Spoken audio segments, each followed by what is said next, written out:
네, 오늘도 일본어 그리고 태국어로 동시 통역을 합니다. 예.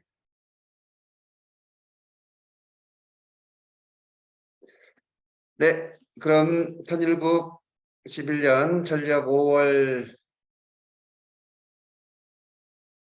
17일 양력 2023년 7월 4일 남양주 참사랑 가정교회 아침 훈독 정성 22일째를 시작하겠습니다. 전지 참부모님께 경배 올리겠습니다. 경배. 바로 가정맹세 제창하겠습니다. 가정맹세 1. 전일국 주인 우리 가정은 참사랑을 중심하고 본향 땅을 찾아 본연의 창조이상인 지상 전국과 전상 전국을 장관할 것을 맹세하나이다. 2. 전일국 주인 우리 가정은 참사랑을 중심하고 하늘 부모님과 참부모님을 모시어 전주의 대표적 가정이 되며 중심적 가정이 되어 가정에서는 효자, 국가에서는 충신, 세계에서는 성인, 천주에서는 성자의 가정의 도리를 완성할 것을 맹세하나이다. 3. 전일국 주인 우리 가정은 참사랑을 중심하고 4대 심정권과 3대 왕권과 황조권을 완성할 것을 맹세하나이다. 4. 전일국 주인 우리 가정은 참사랑을 중심하고 하늘 부모님과 하늘 부모님의 창조 이상인 천주 대가족을 형성하여 자유와 평화와 통일과 행복의 세계를 완성할 것을 맹세하나이다. 5. 전일국 주인 우리 가정은 참사랑을 중심하고 매일 주체적 전상세계와 대상적 지상세계의 통일을 향해 전진적 발전을 촉진할 것을 맹세하나이다. 6. 전일국 주인 우리 가정은 참사랑을 중심하고 하늘 부모님과 참부모님의 대신 가정으로서 천을 움직이는 가정이 되어 하늘의 축복을 주변에 연결시키는 가정을 완성할 것을 맹세하나이다. 7. 전일국 주인 우리 가정은 참사랑을 중심하고 본연의 혈통과 연결된 위하는 생활을 통하여 심정문화 세계를 완성할 것을 맹세하나이다. 8. 전일국 주인 우리 가정은 참사랑을 중심하고 전일국 시대를 맞이하여 절대신앙, 절대사랑, 절대복종으로 진의 일체 이상을 이루어 지상천국과 천상천국의 해방권과 석방권을 완성할 것을 맹세하나이다. 네, 혼다 귀국고 집사님 도구기도 해주시겠습니다.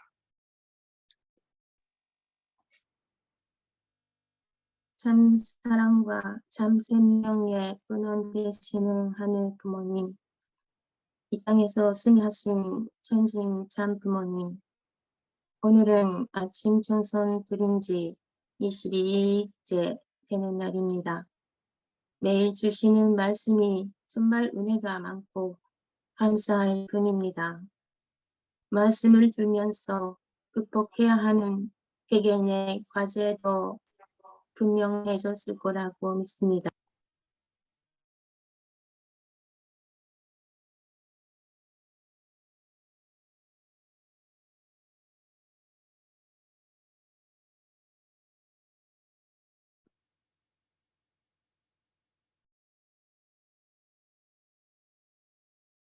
기도 소리가 안 들립니다.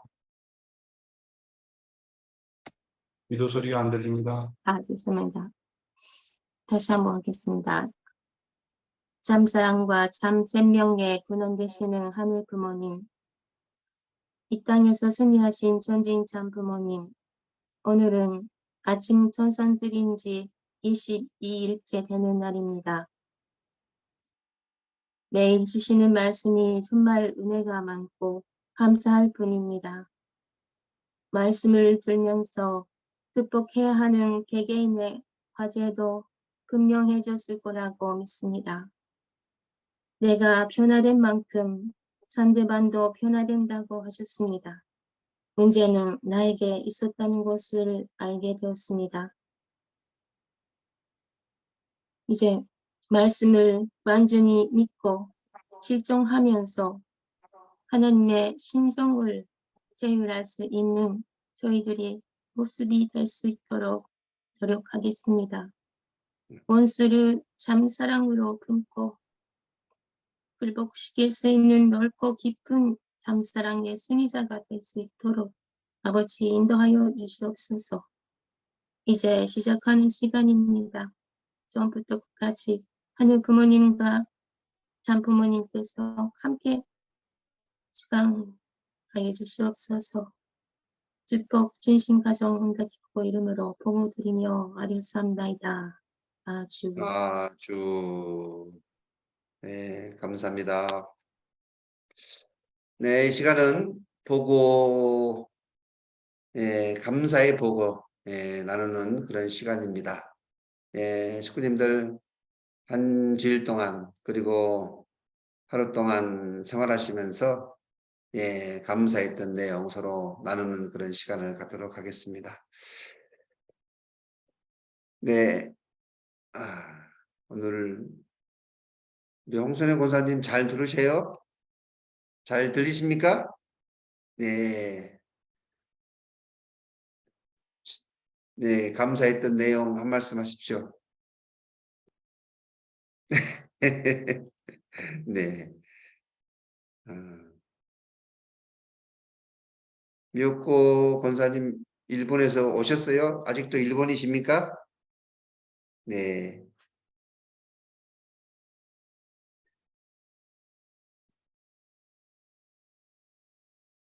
우리 에리코 집사님 좀 감사 소감 나누시겠습니까? 네. 네, 부탁합니다. 네. 제가 지금 목소리가 잘 안 나와서요. 괜찮아요. 네, 어제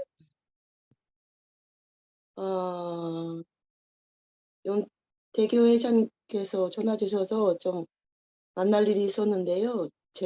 전화 받고 바로 제 목소리가 이런 걸 아시고 말씀을 해주시는 게 전화 끊고 나서 너무나 감동 받았어요. 이렇게 작은 자 목소리 하나에도 그 변화를 느끼고 그거를 말씀을 해주시고 그 상대방을 생각한다는 게 이런 거구나. 하나님은 멀리 계시는 게 아니고 이렇게 가까이에서 늘 지켜보시고 저희들과 함께 계시는 거라 느끼고 저도 말씀을 신청하면서 그렇게 저도 변할 수 있을까 그런 거를 좀 느끼고 그랬습니다. 그래요. 네. 에리코 감사하고 그다음에 한 분 더 여기 로차나 이 태국 우리 아가씨인데 매일 한마다 이렇게 참석하고 이 태국말로 다 이렇게 번역을 하니까 물론 한국말이 다 익숙하겠지만 좀 소감 여기 감사 소감 나눠주세요. 지금 양국 교회에 있습니까? 나눠주세요. 로차나 씨. 안녕하세요. 음. 저는 정선교회에 있습니다. 정석교회. 예. 네네. 거기 제가 그 정선교회는 아침 훈독회는 개인 각자 하거든요. 그래서 전 남편 그 믿음의 부모님이 그 남양주 교회 그 좀 링크 보내왔어요. 남양주 교회 그 아침 훈독회. 그리고 너무 감사해요. 그리고 아빠 영고 저 태국에 있을 때부터 저 인과교회 있었어요. 예. 그래. 그래서 그 옛날에 태국 교회에 8명 목사님 8명 감옥 들어갔을 때 그래. 우리 우리 대국 직구님 그때 많이 믿음의 그 신앙생활 많이 흘렸어요. 왜냐면 흔들렸어요.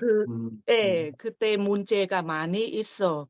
뭐 잡도도 법했는지 뭐 가인아벨든지 아니면 뭐 개인 집에서 부모님 뭐 교회 나가자고 이렇게 막 이렇게 있었어요. 그 옛날에 아빠 영 저 인화 교회 있을 때 아빠 영 왔는데 제가 기억나는 거는 그때 제가 전도가 너무 힘들었어요. 전도가 힘들었는데 그 믿음의 자녀 데려와서 또 자꾸 떠나서 그래서 너무 속상해서 그 아빠 영가 저보고 아들 딸 나중에 축복받고 아들 딸 연두 명 낳으라고 근데 막상 축복받고 왔으니까 저도 그렇게 기억나요. 아빠 영 말씀하는 거 저도 기억났는데 근데 애기 아빠 그렇게 힘들어 연두 명 키우는 힘들었어요. 그래서 3명밖에 못 낳았어요. 그래서 그때부터 지금까지 아직도 기억났어요. 너무 감사해요. 그때가 아빠 영 안 왔으면 우리 대국 직구님 진짜 뭐 더 많이 떠나고 이렇게 저도 이렇게까지 있었지 못할 것 같아요. 그래서 왜냐면 집에서 부모님도 나가서 공부하자고 뭐 대학교 더 공부하고 이렇게 했었어요. 그래. 우리 그때 너무 힘들었어. 그리고 여기 남양주 교회 직구님 같이 훈독회 하니까 너무 좋았어요. 왜냐면 혼자 하는 것보다 그렇게 좀 저도 뭐 혼자 하다니까 어느 날도 일어나 못했다. 어느 힘들다. 어제 저기 갔다 와서 너무 힘들다. 이래 했으니까 근데 그게 여기서 여러 직구님 같이 하다니까 나는 시간 되면 일어나 해야겠다. 알람 쉽게 해놓고 해야겠다. 안 되겠다 하는 부모님 전부 기다려 있으니까. 로차나 씨 그 시간이 많이 됐으니까 정말 고맙고 나중에 한번 전화할게요. 네, 감사합니다. 감사합니다. 네, 네. 고맙습니다. 매일같이 아침에 정성에 동참해 주셔서 감사합니다. 네, 감사합니다. 예, 그러면은 우리 어제에 이어서 또 오늘 회장님 모시고 이제 22일차 귀한 말씀을 우리 박수로 경청하겠습니다. 사랑하는 우리 남양주 참사랑 가정교회 식구 여러분, 그리고 타 지역과 외국에서도 이 아침 조국 광복을 위한 훈독 정성에 참석해 주신 천일국 식구 여러분, 안녕하세요. 오하요 고자이마스. 사와디카. 우리는 지금 매일마다 새벽잠을 깨우고 조국 광복을 위해서 정성을 모으고 있습니다. 우리 식구들과 축복가정이 먼저 분연히 일어나 조국 광복을 위해서 부르짖어야 되겠습니다. 우리가 잠에서 깨어나면 이 나라 이 민족이 깨어날 수 있다고 믿으시기 바랍니다. 우리가 준비가 되고 우리의 정성이 차고 넘치면 하늘이 역사하고 영계가 역사해서 천운으로 말미암아 남북 통일이 되어 천일국이 된다고 믿으시기 바랍니다. 그래서 여러분이 될 수 있으면 라이브로 생방송으로 동참하시기 바랍니다. 현재 100여 명이 매일 이 새벽 정성에 동참하고 있습니다만 이제 곧 120명이 넘고 200명, 300명, 700명, 1200명이 동참해서 조국 광복을 위해서 부르짖읍시다. 남북 통일은 인간의 힘으로는 불가능합니다. 이것은 오직 정성의 힘과 참 어머니가 하나 되어 하늘의 뜻을 이루겠다는 효정의 마음이 사무칠 때만이 가능하다고 보는 것입니다. 우리의 정성으로 하나님을 전도하고 영계를 전도하고 우리 조상들을 전도해야 되겠습니다. 그래서 천운의 바람이 온 한반도를 뒤엎을 수 있도록 해야 되겠습니다. 아주 오늘 참어머님의 말씀을 먼저 훈독하도록 하겠습니다. 오늘의 참어머님의 자서전 말씀 가운데 88에서 89쪽에 나오는 내용이 되겠습니다. 오랜 고행 끝에 찾은 길이라는 부분을 훈독하도록 하겠습니다. 나는 봉산동에 있는 대구 초등학교에 들어가 공부를 했습니다. 얼굴뿐만 아니라 자태가 점점 예뻐지고 공부를 잘해서 친구들에게 인기가 많았고 어른들에게도 귀여움을 많이 받았습니다. 어느 날 오후 어머니가 가게를 지키고 있을 때 나는 가게 앞 골목에 나와 혼자 놀고 있었습니다. 어떤 사람이 지나가다가 나를 보고 우뚝 멈추어 섰습니다. 눈빛이 형형한 도인이었습니다. 어머니는 가게에서 나와 도인에게 공손히 인사를 했습니다. 도인은 나를 가리키며 물었습니다. 아주머니 딸입니까? 그러더니 따스하고 깊은 눈빛으로 나를 바라보았습니다. 내가 어머니에게 눈길을 돌리자 도인은 말문을 열었습니다. 어머니는 따님 하나 바라보고 사시는데 열아들 부럽지 않은 딸이니 훌륭하게 기르세요. 그런데 이 딸은 머지않아 시집을 가게 됩니다. 남편 될 사람은 나이가 많은데 훗날 바다와 육지와 하늘을 넘나드는 출중한 능력을 가진 큰 인물일 겁니다. 그렇게 말하는 도인이 무척 진지해 보였습니다. 어머니는 하나밖에 없는 딸을 더 정결하게 키워야 되겠다는 마음으로 1954년 제주도 서귀포로 건너갔습니다.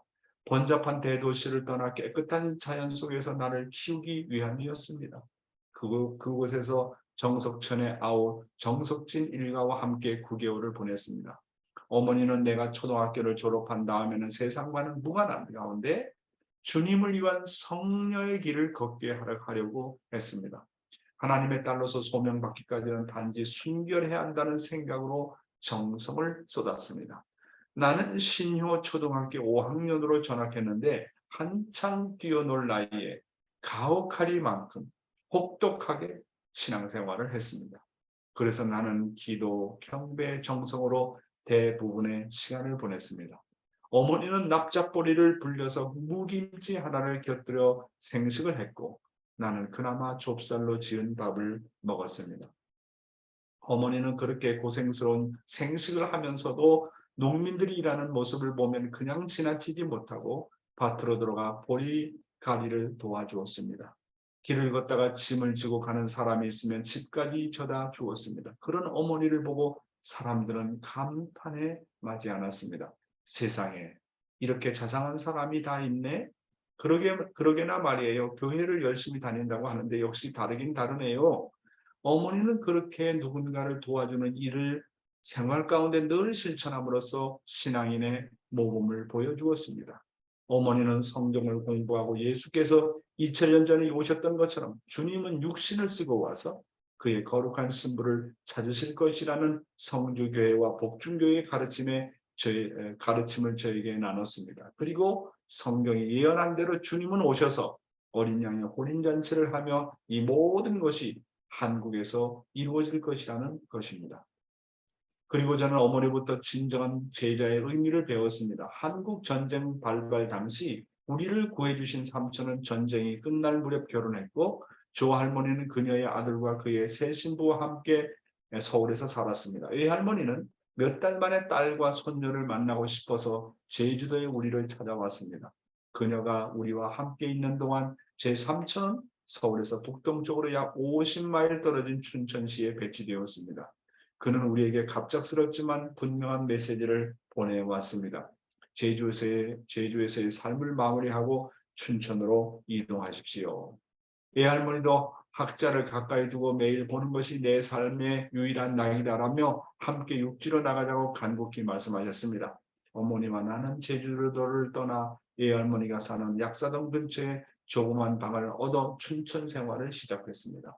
나는 1955년 2월 봉의 초등학교로 전학하고 곧 6학년이 되었습니다.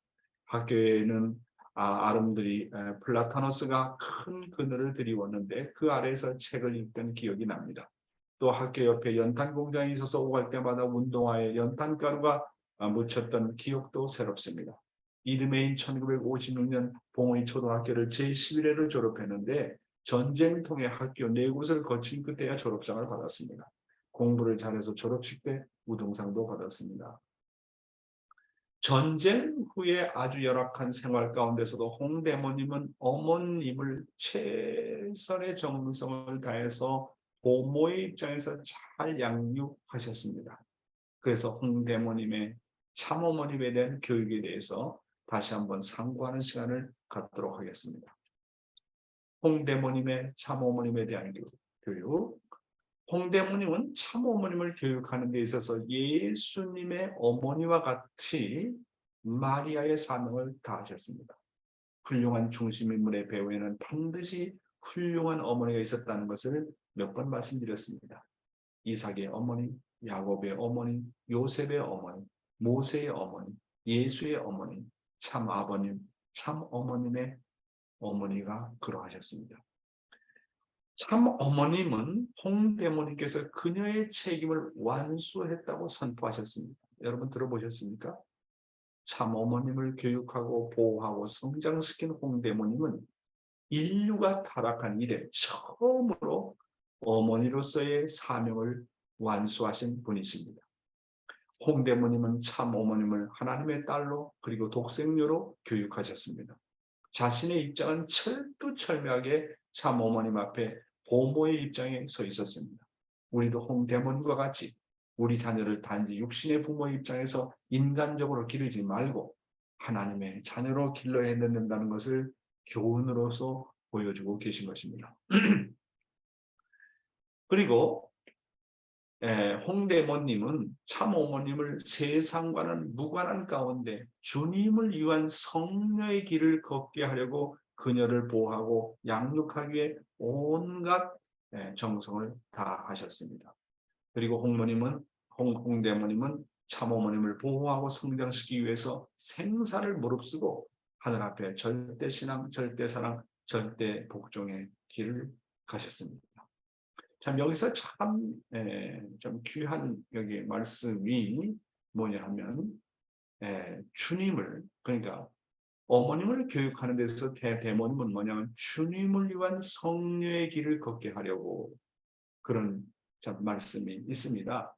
이 말씀은 대단히 중요한 말씀이에요.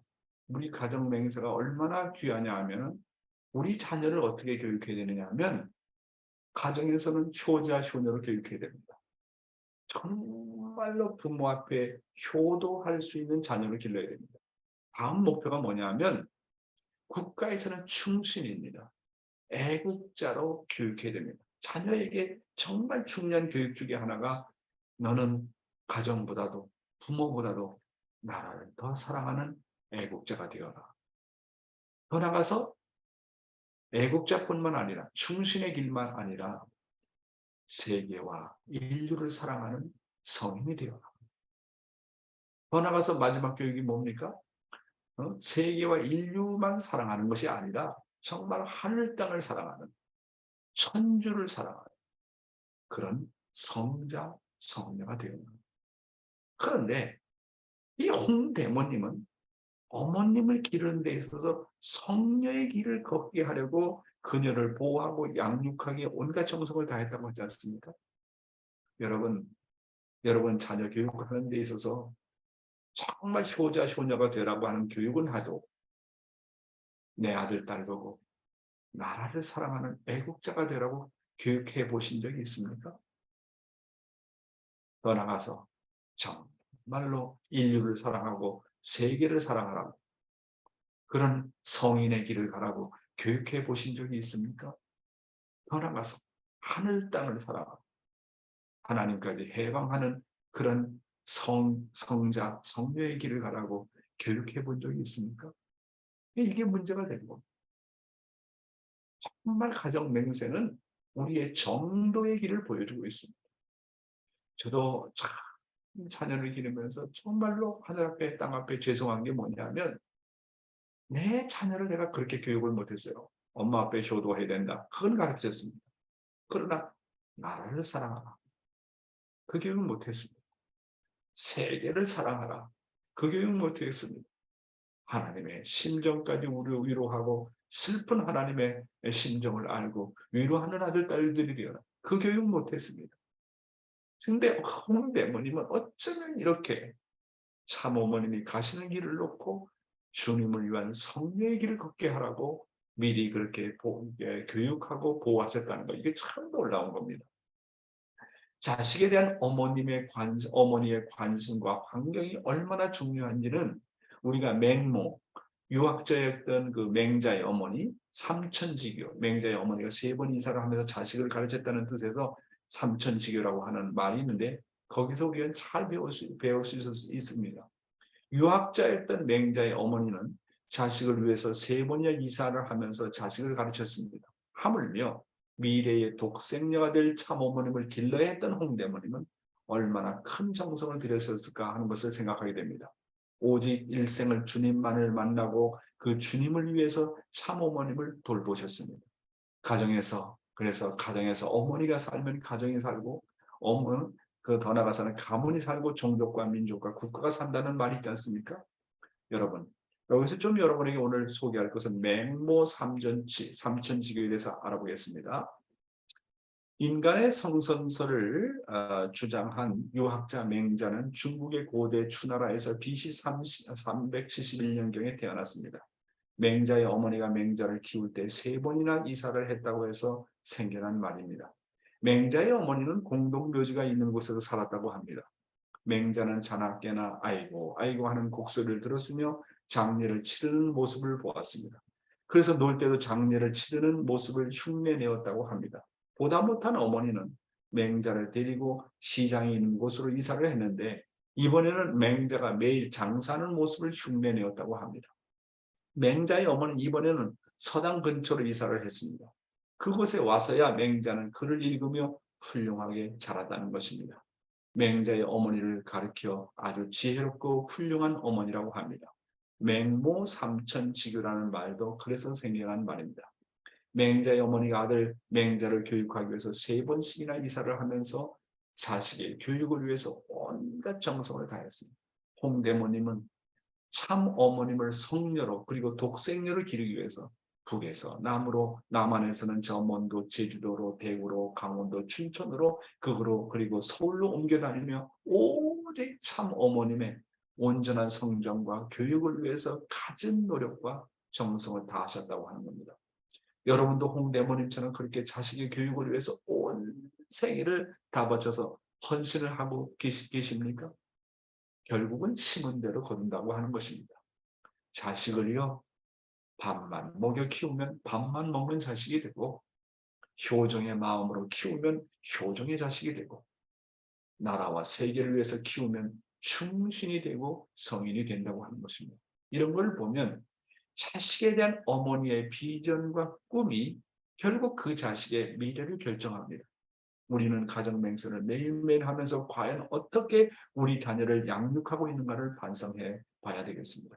방금 전에도 말씀드렸습니다만 정말 가정에서는 내 자녀를 효자, 효녀로 키우고 나라를 위해서는 충신으로 키우고 세계를 위해서는 성인으로 키우고 천주를 위해서는 성자, 성녀로 키우라고 하는 것이 키우라고 하는 천명이 있다는 사실을 우리는 알지 않으면 안 됩니다. 이런 관점에서 볼 때 저는 자녀를 그런 입장에서 키우지 못했기 때문에 나는 정말로 죄인 중에 죄인이다. 그런 것을 늘 자책하면서 반성하면서 살고 있습니다. 천일국 시대의 신앙생활 하나님이 인정할 수 있는 사람이 되는 법 이런 내용으로 말씀드리겠습니다. 먼저 참 어머님의 말씀을 보여서 사탄이 심판할 수 있는 기준. 사탄의 침범은 하나님의 심정을 유린하는 데서부터 출발했기 때문에 사탄을 굴복시켜 심판할 수 있는 제1의 기준은 하나님의 심정을 부활시키는 겁니다. 즉 하나님의 심정을 다시 유발시키는 데 있어서 승리의 터전이 마련되는 것입니다. 그러므로 끝날에는 말씀 심판, 인격 심판, 심정 심판이 있게 되는 것입니다. 사랑하는 친구 여러분, 사탄아 물러가라. 그런다고 해서 사탄이 물러갑니까? 말로 해서는 사탄이 도망가지 않습니다.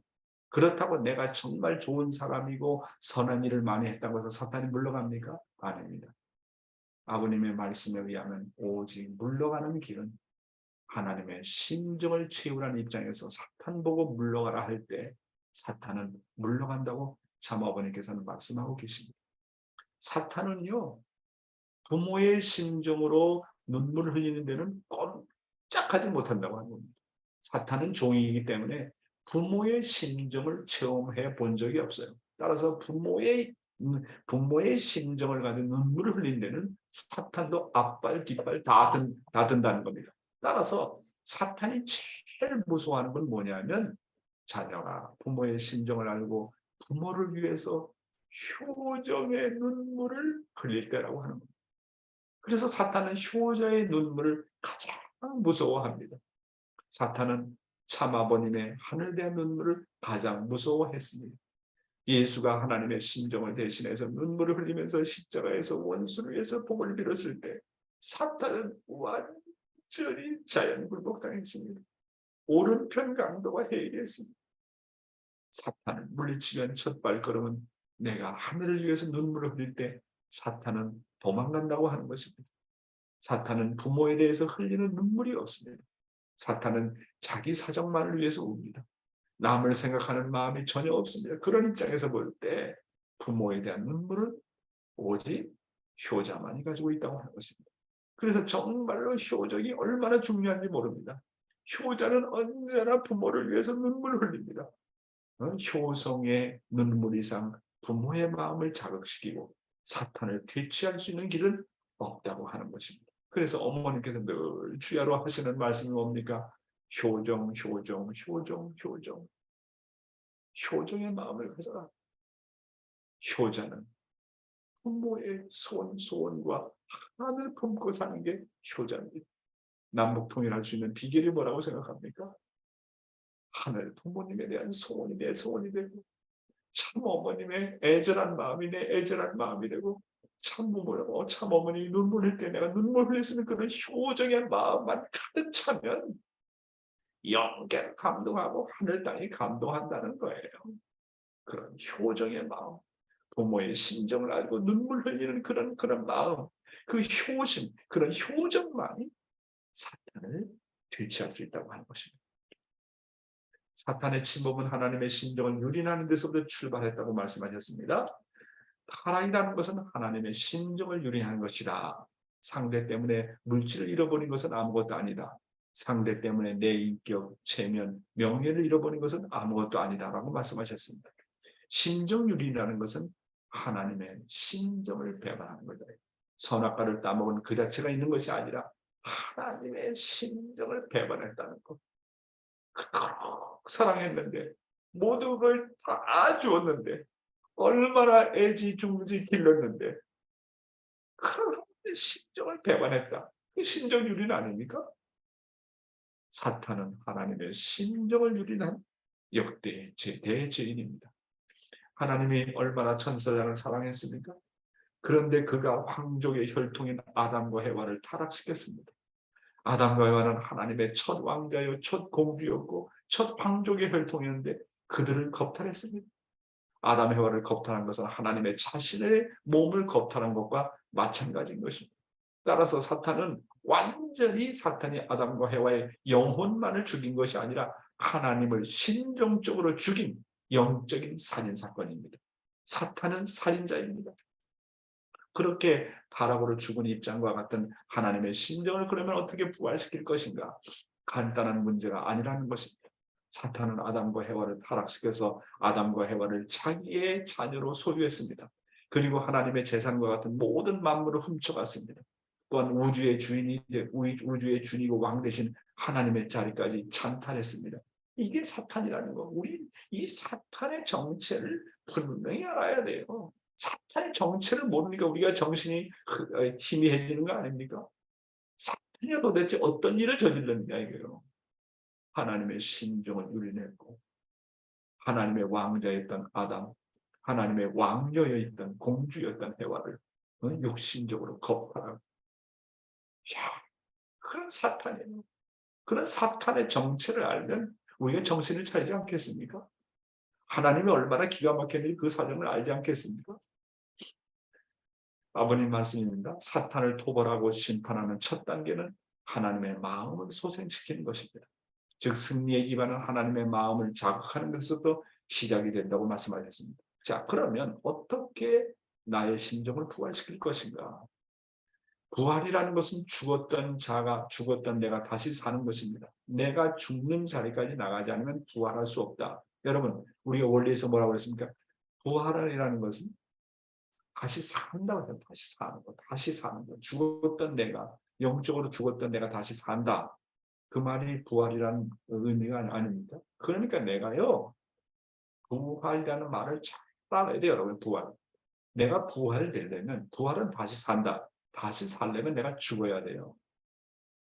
죽지 않으면 부활 안 돼요. 거짓된 나를 완전히 죽여야 돼요. 죽어야 다시 살아요. 예수가 죽고 다시 살아난 것처럼 이 사탄적인 나를 완전히 죽여야 돼요. 죽으면 부활합니다. 우리가 왜 부활을 경험하지 못합니까? 사탄적인 나, 육신적인 나, 이것을 죽이지 못했기 때문에 나를 죽이면 나는 부활을 경험할 수 있는 것입니다. 따라서 죽음을 각오하고 어떤 고통과 탕감과 희생을 치르더라도 내가 다시 살아나야 됩니다. 훈련입니다. 죽어야 다시 산다. 죽어야 부활한다고 하는 것은 우리가 참부모님의 삶을 통해서 역사의 중심 인물들의 교훈을 통해서 우리가 알 수 있지 않습니까? 그리고요, 부활에는 3대 부활이 있다고 말씀하셨습니다. 소생부활, 장성부활, 완성부활. 소생부활은 말씀부활이라고 말씀하셨고, 장성부활은 인격부활이라고 말씀하셨고, 완성부활은 신정부활이라고 말씀하셨습니다. 그래서 첫째로 말씀부활을 위해서는요, 첫째로 말씀을 많이 들어야 돼요. 타락한 인간은 무디입니다. 심정이 무디예요. 그렇기 때문에 말씀을 많이 들어요. 어제도 그저께도 말씀드렸습니까? 믿음은 어디에서 난다고요? 말씀을 많이 듣는 데서 일어난다. 그리고 말씀을 많이 읽어야 돼요. 세 번째로 그리고 말씀을 그냥 듣고 읽는 것뿐만 아니라 말씀을 많이 전해 보아야 돼요. 강의도 많이 해보고 전도도 많이 해보고 말씀을 전해봐야 돼요. 또한 말씀으로 많은 사람을 살려보아야 내가 말씀으로 말미암아 부활이 되는 것을 경험하게 되는 것입니다. 그 다음에 인격 부활을 위해서는 심정의 아벨을 만나야 돼요. 아벨이 있어야 돼. 심정적으로 나보다 훌륭한 사람을 만나야 돼요. 아벨을 모시지 않고는 내가 달라질 수가 없어요. 그렇기 때문에 신앙생활 가운데 나는 모시는 자가 없다. 나는 섬기는 아벨이 없다. 그 사람은 영원히 인격 부활의 경험을 할 수 없어요.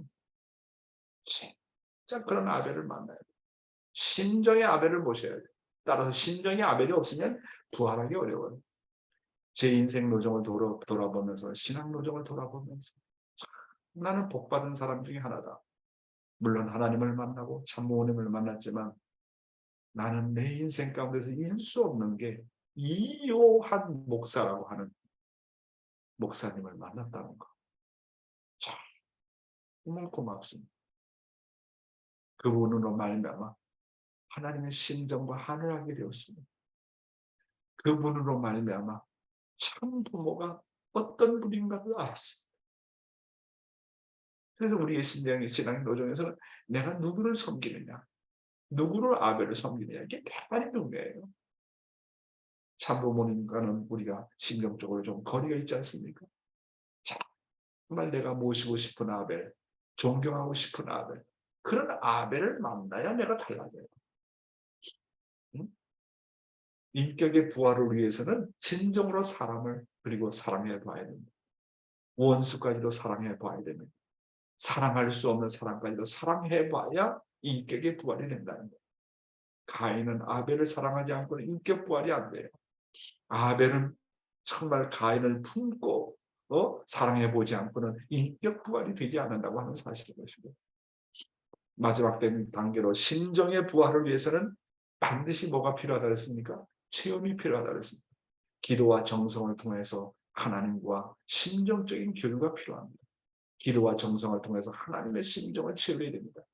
심정적으로 하나님과 만나는 경험을 해야 됩니다. 서러운 하나님을 만나봐야 된다고 아버님께서 말씀하지 않습니까? 슬픈 하나님을 만나는 체험이 없으면 내 심정 부활에 한계가 있다고 아버님께서 말씀하지 않습니까? 슬픈 하나님을 만나야 내가 영원한 자극을 받을 수 있다고 아버님께서 말씀하지 않습니까? 결국은 마지막 단계가 심정 부활의 단계입니다.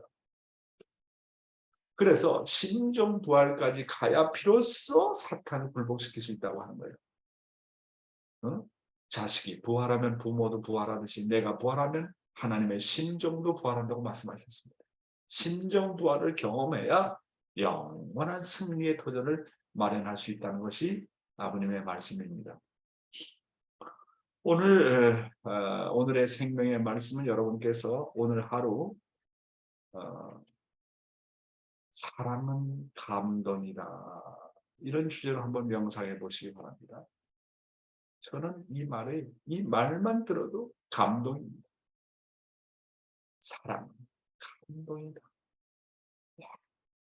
진짜 저는 이 말을 얼마나 사랑하는지 몰라요. 늘 이 말을 생각합니다. 사랑은 뭐냐? 강제가 아니에요. 사랑은 책임으로 끝나는 게 아니에요. 사랑은 의무감으로 끝나는 게 아니에요. 사랑, 감동이에요. 인생 노점은 감동의 노점입니다. 부모는 자식을 감동시키고 자식은 부모를 감동시키고 가인은 아벨을 감동시키고 아벨은 가인을 감동시키는 감동의 노점이다.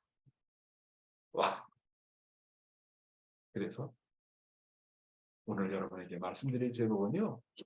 나의 책임은 상대를 감동시키는 것이다.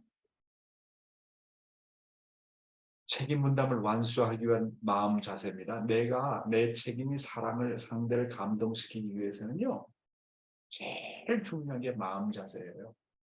책임 분담을 완수하기 내 마음의 자세는 뭐냐면 하늘과 영계로 하여금 일하게 하라는 거예요. 내가 개입되면 안 돼. 나를 완전히 부정해야 돼. 나는 내가 아니다. 나는 하나님의 것이다. 나는 하나님의 딸이다. 나는 완전히 하나님의 자녀고 하나님의 것이기 때문에 나를 완전히 비우면 그 비운 자리에 누가 온다고요? 하나님이 찾아와요. 왜 하나님이 찾아오지 못하는 이유가 나를 비우지 않기 때문에 하나님이 안 찾아오는 거예요. 자기 생각, 자기 관념, 선입관, 자기 습관, 내가 뭐 하겠다는 그런 마음 자세, 하늘이 함께 할 수 없어요. 내가 동기가 된 것은 하나님이 간섭을 못해요. 그러니까 완전히 자기를 비워야 돼요. 그 비운 자리에 하나님이 오는 거예요. 그래서 내 마음 자세가 뭐냐? 무엇을 하든지, 전도를 하든지, 직장에 나가서 일을 하든지, 어떤 일을 하든지 내 마음 자세는 하늘과 영계로 하여금 일하게 하라. 내가 하는 것이 아니다는 거예요. 나는 하나님의 대신자다. 나는 하나님의 것이다. 따라서 내가 하는 게 아니라 하늘이 하고 싶어 하신다. 영계가 하고 싶어 하신다. 그런 마음으로 일관되게 살라는 거예요. 그러면 하나님 다 하시는데 그 마음 갖는 그런 마음 자세 갖는 것이 내 책임입니다. 내가 그런 마음만 가지면 역사는 하늘이 다 합니다. 하는 건 다 하늘이 합니다. 전도 내가 한다고 생각하는 건 실수입니다. 잘못된 것입니다. 전도는 하나님이 하고 싶어하고 영계가 하고 싶어하는 기 때문에 하나님에게 영계에게 내 몸만 빌려드리면 됩니다. 그러면 하나님이 내 마음을 채우십니다. 그러니까 어떤 일이든지 자기가 동기가 되면 안 됩니다. 어떤 일이든지 내가 한다고 생각하면 그건 하나님이 기분 나빠해요. 아침에도 용 회장이 뭐 자기 말한다. 그럼 하나님이 기분 나빠해요. 내 마음을 비우고 하나님이여 임하시옵소서. 당신의 입술이 되겠나요? 그럼 하늘이 역사해요. 내가 감동을 주겠다? 하나님 기분 나빠해요. 그러니까 책임 분담을 완수하게 한 마음 자세, 상대방에게 감동을 주기 위한 마음 자세는요. 하늘과 영계로 하여금 일하게 하라. 내 생각하면 안 된다고 생각하는 게 먼저 먼저 들어오고 힘들다. 남편 사랑하는 거 힘들고 아내 사랑하는 거 힘들고 자녀 교회를 끌고 오는 거 힘들다. 다 자기 생각이잖아. 하나님도 그렇게 생각하느냐 그 말이에요. 마음만 바꾸면 하늘이 일하시는데 마음을 안 바꾸지 않습니까? 그래서 뭐라고요? 나의 책임보다 상대를 감동시키는 하는데 첫 번째는 누구를 감동시켜야 됩니까?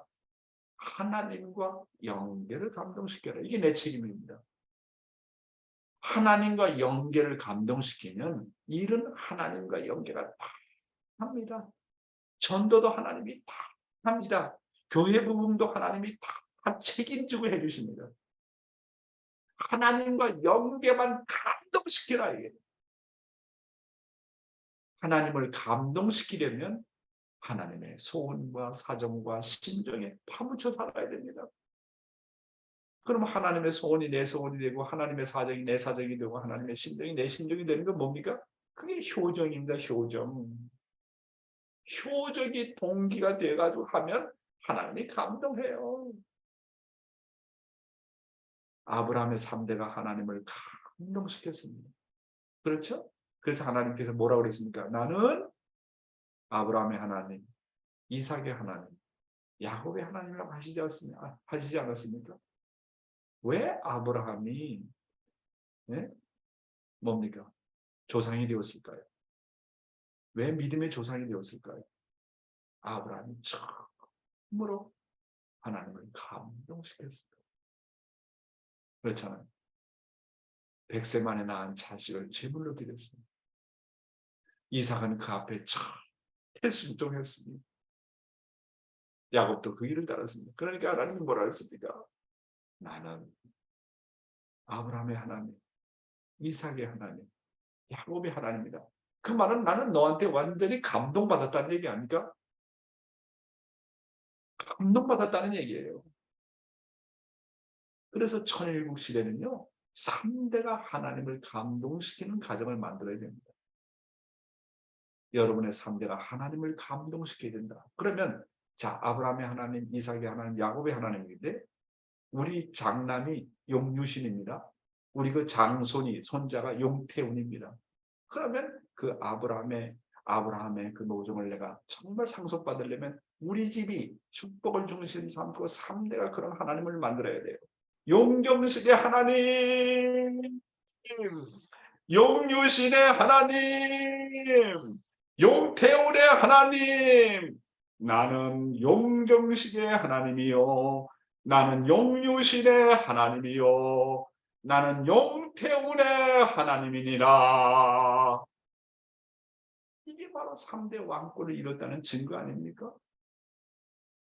여러분은 여러분은 하나님 할 때 정말 하나님이 여러분에게 고백하기를 나는 너에게 소유되어졌다. 나는 너의 하나님이라고 말할 수 있습니까? 여러분 자식을 볼 때 나는 너의 자녀의 하나님이다. 그렇게 하나님이 증거할 수 있습니까? 여러분들의 손자를 볼 때 나는 너의 손자의 하나님이다. 4대 신정과 3대 왕권입니다. 3대가 가야 돼. 3대가. 그래서 뭐냐면 우리 축복 가정들이 그저 1대만 따라오면 안 돼요. 3대가 승리해야 돼요. 연계는요. 3대가 하나의 세트입니다. 하나의 사람. 1대, 2대, 3대. 3대가 돼야 4대 신정권과 3대 왕권을 이루지 않습니까?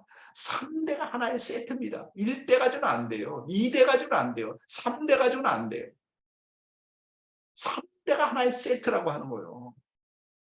이 세트로 들어가는 게 천국입니다. 그러니까 3대가 모두 승리해야 돼요. 그래서 3대가 결국 뭐라고요? 하나님을 감동시켜야 된다. 이것이야말로 정말 우리가 해야 될 책임이에요. 1대가 하나님을 감동시키고 2대가 하나님의 감동을 시키고 3대가 하나님을 감동시키려면요. 2대가 1대보다 나아야 되고요. 3대가 2대보다 나아야 돼요. 자식이 부모보다 낫지 않으면 그렇게 되는 일이 없다고요. 여러분이 하나님을 사랑하는 것만큼 여러분 자식이 하나님을 사랑합니까? 이거 정말 쉽지 않은 일입니다. 나는 내 자식을 보더라도 물론 아직까지 어리지만 내가 하나님을 더 생각하면 생각했지 내 자식이 하나님을 더 생각한다고 생각하지 않아. 물론 나이가 어리니까 그렇지만 부모의 승리는 자식이 나보다 나을 때 승리권이 주어지는 것입니다. 우리 축복가정님이 참 아버님, 참 어머님보다 나을 때 통일교회 축복가정은 영원히 이어지는 것입니다. 2세가 1세보다 나을 때 영원히 이어지는 것입니다. 그리고 아버님이 뭐랬습니까? 하나님을 감동시킨 사건은 저 나라의 생명록에 영원히 기록된다고 그랬습니다. 지난번에도 말씀드렸지만 이완 목사님께서 일본에서 뭡니까? 신사참배를 하지 않은 사건으로 말미암아 학교에서 퇴학을 당했지 않습니까? 그래서 퇴학당하지 않고 신사참배에 참석했던 사람은 2차 대전에 다 참석했다가 한 명도 빠짐없이 다 죽었대요. 그래서 아버님이 이완 목사님을 처음 보자마자 당신은 저 나라 생명록에 기록되었다고 말씀하셨대요. 그래서 뭐 때문에 그랬나? 나중에 아버님 말씀하시기를 신사참배 하지 않고 하나님의 뜻을 따랐다는 것에 대한 그 지조와 의의가 저 영계 앞에 기록되고 하나님을 감동시켰다고 하지 않습니까? 그래서 하나님을 3번만 감동시키면 그 하나님이 영원히 나의 하나님이 된다고 참 아버님이 말씀하셨습니다. 저 나라의 생명록에는 하나님을 감동시킨 사건만 기록이 된다는 거예요. 그러면 여러분 일생을 살면서 하나님을 몇 번 감동시켰다고 봅니까? 하나님도 깜짝 놀랄 수밖에 없는 그런 감동시킨 사건이 있습니까? 정성을 들여서 그렇게 했습니까? 남을 위해서 그렇게 했습니까? 인생의 노정은요, 사랑의 노정입니다. 사랑의 노정은 감동시키는 겁니다. 3번째로 나의 책임분담 상대를 감동시키는데 3번째는 뭐냐면 사람을 감동시켜야 됩니다. 제일 가까운 사람부터 감동시켜야 됩니다. 그래서 남편은 아내를, 아내는 남편을, 부모는 자식을, 자식은 부모를, 남편은 아내를, 아내는 남편을, 가인은 아벨을, 아벨은 가인을 감동시켜야 되는 겁니다. 그래서 남편의 책임이 뭔지 압니까? 남편의 책임, 한마디로 얘기하면 아내를 감동시키는 거예요. 교회 나가라, 수련 가라, 그러지 마세요. 먼저 남편의 책임은 뭐냐? 아내를 감동시키는 겁니다. 아내의 책임은 뭐냐? 남편을 감동시키는 겁니다. 부모의 책임은 뭐냐? 자식을 감동시켜서 효자, 효녀로 만드는 겁니다. 그럼 자식의 책임이 뭐냐면 부모 앞에 효도해가지고 부모를 감동시키는 것입니다. 가인의 책임이 뭐냐? 아벨을 섬겨서 감동시키는 겁니다. 아벨의 책임이 뭐냐? 가인을 잘 거느려서 감동시키는 겁니다. 목회자의 책임이 뭐냐? 식구를 감동시키는 겁니다. 식구의 책임이 뭐냐? 목회자를 감동시키는 겁니다. 스승의 책임이 뭐냐면 제자를 섬겨서 제자를 감동해가지고 스승보다 나은 사람을 만드는 겁니다. 제자의 책임이 뭐냐면 스승을 감동시키는 겁니다. 인간의 책임은 뭐냐? 하나님을 감동시키는 겁니다. 하나님의 책임은 뭐냐? 어떤 일을 들어도 포기하지 않고 인간의 자유를 불복시켜가지고 감동시키는 겁니다. 대통령의 책임은 뭐냐면 국민을 감동시키고 국민의 책임은 나라와 민족을 위해서 감동을 사건을 만드는 겁니다. 효자는 부모를 감동시키는 거고 애국자는 나라를 감동시키는 것이고 성인은 세계를 감동시키는 것이고 성자는 하늘 땅을 감동시키는 이게 책임입니다. 감동시키면요 하나님이 내 소유가 된다는 거예요. 정성은 뭐라고요? 하나님을 감동시키는 일입니다. 인생은 감동의 노정입니다. 믿음의 기대, 실체 기대가 뭡니까? 가인과 가인의 아벨을 굴복시킨다는 말은 뭡니까? 뭘로 굴복시킵니까? 사랑. 그렇기 때문에 복귀의 노정은 사랑의 노정입니다. 사랑의 노정은 감동을 시키는 노정입니다. 그래서 원수까지도 감동시켜요. 복귀 섭리는 원수까지도 감동시키는 노정입니다. 어떻습니까? 구체적으로 나의 책임은 뭐냐 하는 것을 오늘 말씀드리겠습니다. 기억하시기 바랍니다. 사랑은 뭐라고요? 사랑은 뭐라고요? 감동받지 않는 것은요, 남지 않아요. 말씀을 들어도 감동받은 것만 남아요. 감동한 사건만 남는 거예요. 그래서 우리의 노정은 아내를 감동시키고, 남편 가장 가까운 데 있는 사람을 감동시키고, 나라를 감동시키고, 세계를 감동시키고, 마지막에는 하나님까지도 감동시키는 그런 인생 노정이라는 거 잊지 마시기 바랍니다. 감사합니다.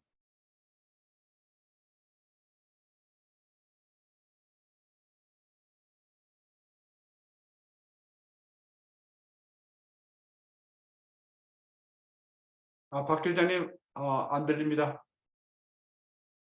들려가지고요. 됐습니다. 네. 네, 사랑은 감동이다.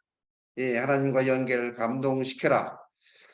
사람을 감동시켜라. 원수까지도 감동시켜라 하는 귀한 말씀으로 예, 우리를 은혜와 감동을 시켜주신 우리 회장님께 박수 한번 올리겠습니다. 감사합니다. 오늘 귀한 말씀을 들으시고 예, 소감을 듣는 시간 갖겠습니다. 예, 오늘은 많은 분들이 아마 예, 서로 소감을 얘기하실 것 같아요. 왜 오늘 많은 감동을 받으셨기 때문에 그럴 거라고 생각됩니다. 네, 오늘 우리 문화식 가정 어머님까지 예, 같이 나오셨네요. 어머니 반갑습니다. 네, 어머님 한 말씀 하시겠습니까? 네. 네. 음소거 해제하시고요. 네. 음소거. 문장로님, 문화식 장로님, 음소거 해야지 안 들리니까. 음소거. 들리게. 네. 그래서 어머니 말씀해 주세요. 네, 뭐 할 말은 없는데요. 제가 이 자식들이 기도하고 이렇게 한 것이 너무 좋아서 나왔습니다. 네, 고맙습니다. 고맙습니다. 항상 네, 우리 며느리 예쁘시죠? 네, 시어머님을 위해서 가정을 위해서 열심히 노력하는 우리 며느리 아마 이쁠 거라고 생각됩니다. 네, 홍순희 권사님 음소거를 안 하시고 계속 계시는 거 보니까 한 말씀 하시고 싶으신 것 같아. 네, 권사님. 네. 오늘 홍순의 대모님에 대해서 많이 말씀하셨는데 권사님 이름 많이 불렀잖아요. 예, 한 말씀 하셔야 되는 거 아니에요? 네. 홍 권사님 한 말씀 하세요. 네. 할 말이 없어요. 네. 너무 감사할 뿐이에요. 너무 네. 네. 우리 권사님은 뭐 심정이 새로워져야 돼. 얼마나 대단하신지 우리 아유, 신강수 장로님을 전도했잖아요. 박 목사님, 오늘 네네. 우리 최성숙 우리 권사님 좀 말씀 좀 한번 들어봅시다요. 권사님, 최성숙 권사님. 네, 자, 권사님. 목소리 음소거를 들리게 해제하셔야 하세요. 돼. 목소리 들리게 하실 줄 아나? 목소리 안 들리니까. 또 모르시구나. 안 들려. 이 노인들은 어떻게 하면 좋겠나 이거. 우리 이인보 장로님이 일어나셔서 해주셔야 돼. 옆에 계실지도 모르지. 네, 감사합니다. 아이고 오늘 오늘도 104분이 참석을 하셨네요. 감사합니다. 그런데 옆에 또 막 2분, 3분 계신 분까지 하면은 120명 이상 이 많은 분들이 참여하실 거라고 생각이 그리고 박 됩니다. 목사님 저 타일랜드에서도 마니라시라고 하는 사람이 이렇게 조인을 했고 네. 또 미국에서 뉴욕에서 우리 조미영 권사님이 운전하면서도 또 조인했고 여기저기에서 또 와사나 또 워싱턴 이 사람 워싱턴 사람인데 워싱턴에서 또 조인을 했고 좌우지간 동네 방네 세계 방방곡곡에서 지금 다 조인하고 있습니다. 네, 감사합니다. 오늘 이렇게 이른 아침부터 정성의 귀한 기반을 쌓기 위해서 예, 그리고 귀한 말씀에 함께 경청하기 위해서 참석하신 모든 식구님들께 진심으로 감사드립니다. 네, 광고 드리겠습니다. 이제 내일 모레 성지순례 지금 10분이 접수됐습니다. 이 접수는 이제 마감됐고요. 예, 교회에서 9시 30분에 출발합니다. 그리고 7월 13일부터 15일 3일간 오후 8시부터 10시까지 원리 대부흥회를 합니다. 원리 부흥회. 이때는 새 식구, 또 휴면 식구, 그리고 우리 식구님들 함께 참여해서 정말 심정에 불을 더 지피는 이 기간이 됐으면 좋겠습니다. 우리 이승일 원리 명강사님을 초청해서 하도록 하겠습니다. 그리고 오늘 이제 효정 기동단이 또 2명이 이제 옵니다. 이제 이번 주에 금요일 날은 4명이 와서 이제 본격적으로 또 활동에 함께 임하도록 하겠습니다. 식구님들 오늘도 함께 해주셔서 대단히 감사합니다. 잠깐 기도 올리겠습니다. 존귀하신 하늘 부모님, 사랑 많으신 전재인 참부모님, 오늘은 68년 전에 참 아버님께서 흥남 감옥서 들어가셨던 날입니다. 정말 어렵고 힘든 그러한 환경 속에서도 대승리를 이루셨던 참 부모님을 기억하면서 오늘 우리에게 주어진 이 환경 반드시 승리해낼 수 있도록 역사하여 주시옵소서. 오늘 귀한 말씀을 통해서 나를 죽이면 부활된다고 하셨습니다. 그리고 사랑은 감동이라고 말씀하셨습니다. 오늘 우리가 부활되지 않고 오늘 우리가 살아나지 않고서는 이 나라 이 민족 조국 광복을 이룰 수 없습니다. 오늘 다시 한번 말씀을 가슴에 품고 오늘 우리의 주어진 책임과 소명을 반드시 이뤄내는 우리 모든 식구님들이 되어줄 수 있도록 인도하여 주시옵소서. 오늘 참석한 모든 식구님들 하늘 부모님 함께하여 주시옵고 참 부모님 옥제강령 만숭왕을 기원하면서 축복 중심가정 박양명의 이름으로 보고하며 아뢰었사옵나이다. 아주. 네, 감사합니다. 식구님들 네, 오늘 하루도 은혜와 사랑이 넘치는 귀한 하루 되시기 바랍니다. 감사합니다. 오늘 이상으로 여기 마치겠습니다. 태국말로 번역해 주신 마미상, 마미 정말로 감사하고 또 일본말 번역해 주신 미역고상 정말 감사합니다. 식구 여러분 감사하고 오늘 하루도 감사합니다. 좋은 하루 되세요. 감사합니다. 사랑합니다. 네, 감사합니다. 네, 수고하셨습니다. 네, 감사합니다. 안녕. 감사합니다. 네, 감사합니다.